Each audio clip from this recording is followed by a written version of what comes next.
You know that feeling, don't you? That deep, gnawing anxiety that sits in your chest, that sense that you are utterly, profoundly alone in the face of something vast and indifferent. It's not just being hungry, though hunger is real. It's the realization that the very structure of your existence, your day, your tomorrow, your very breath, is entirely dependent on something external, something that holds the ultimate power.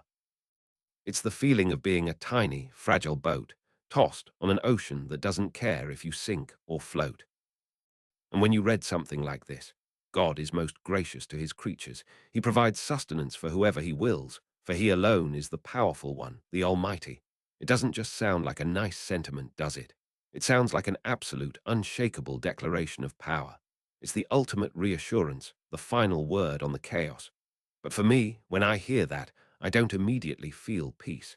I feel a kind of dizzying vertigo. It's the kind of vertigo you get when you realize the map you thought you were using for navigating your life is actually just a suggestion.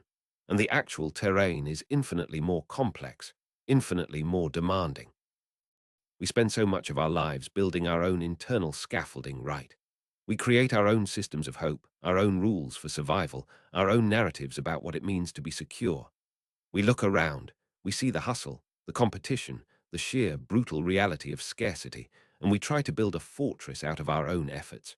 We think, if I work hard enough, if I plan meticulously enough, if I manage my resources perfectly, then I will be safe. I will be provisioned. That's the human instinct, isn't it? The instinct to be the master of your immediate environment. But this quote flips that entire dynamic on its head.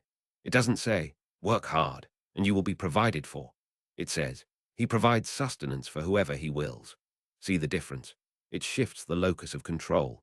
It moves the power source from your meticulously planned budget or your relentless ambition to something entirely outside your sphere of influence. It's like trying to fix a leaky pipe by tightening every single joint in the system. You're exhausting yourself, you're sweating, you're feeling the pressure, but the leak is coming from the main pressure valve, something you can't physically touch or adjust. Let me try to frame this for you using an analogy. Think of your life as a massive, intricate clockwork mechanism. You, right now, are the master mechanic, the one who has been painstakingly oiling the gears, adjusting the tension springs, ensuring every tiny lever moves exactly as intended. You've spent years perfecting the rhythm, trying to predict the next tick, trying to anticipate the next necessary adjustment. You feel immense pride in your calibration.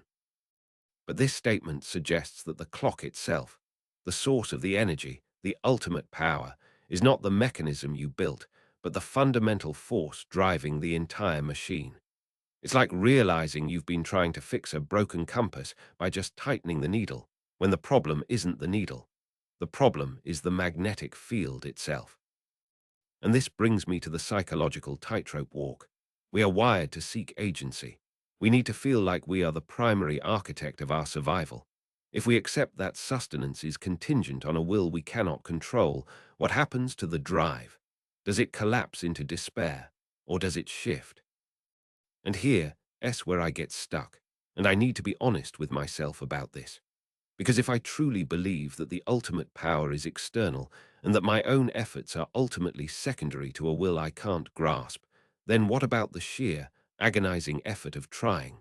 What about the moral imperative to try? I look at the world, at the suffering, at the injustice, at the sheer grinding difficulty of simply existing day by day, and I think, if everything is ultimately up to a distant, omnipotent will, then why bother with the struggle? Why endure the pain when the outcome is predetermined by a choice I don't even have the power to make? That's the skeptic's voice, isn't it? It's the voice that screams, if it's all fate, why strive? But the quote doesn't offer an easy out. It doesn't suggest resignation. It frames the provision not as a passive gift handed over, but as an active, powerful choice made by the Almighty. It implies that the capacity to receive that sustenance is tied to a state of being, a state of alignment, of responsiveness. It's not about stopping the effort, it's about changing the direction of the effort. Think about the concept of taqwa, that natural human capacity for moral awareness and responsibility. If we accept that our primary role isn't to force the provision, but to cultivate the internal state that makes us receptive to it. That's where the real work begins. It's not about becoming a passive recipient waiting for a handout. It's about aligning your internal compass so that when the provision does come, you are equipped, not blindsided. Let's layer that analogy again. If your life is the clockwork mechanism and the external power is the fundamental force, then your internal state, your awareness, your moral alignment, is the finely tuned spring that allows the mechanism to respond to that force. If you are filled with future, that natural capacity for carelessness, for suppressing your conscience, you are essentially jamming the gears, making the mechanism brittle and incapable of reacting to the external power. You are choosing to operate in a state of self-interest, making material gain the organizing principle of your life. That's shirk, isn't it? Treating worldly gain as the primary driver. The grammar of the sentence itself is telling. He provides sustenance for whoever he wills. The emphasis isn't on how he provides or how much sustenance, but on the condition for whoever he wills. It's a conditional statement wrapped in an absolute declaration of power. It's saying, the power is absolute, but the access is conditional upon a specific orientation. So the shift isn't from striving to stopping.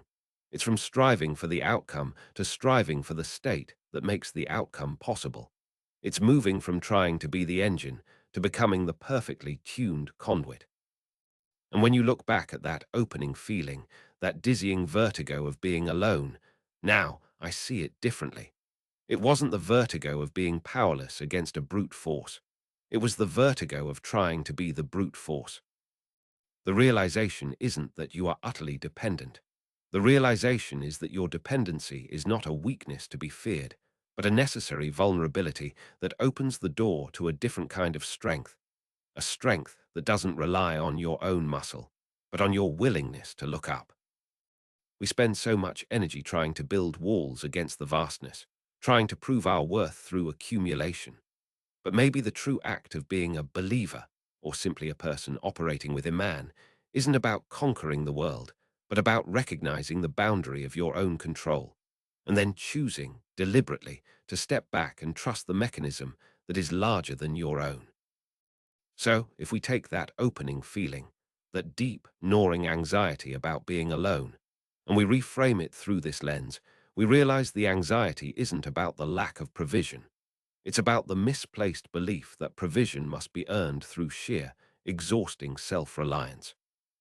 And here's the final thread I want to leave you with. If the provision isn't something you must aggressively chase down, but something that is contingent on a specific internal orientation, what does that orientation actually look like when you stop trying to get it and start focusing only on being?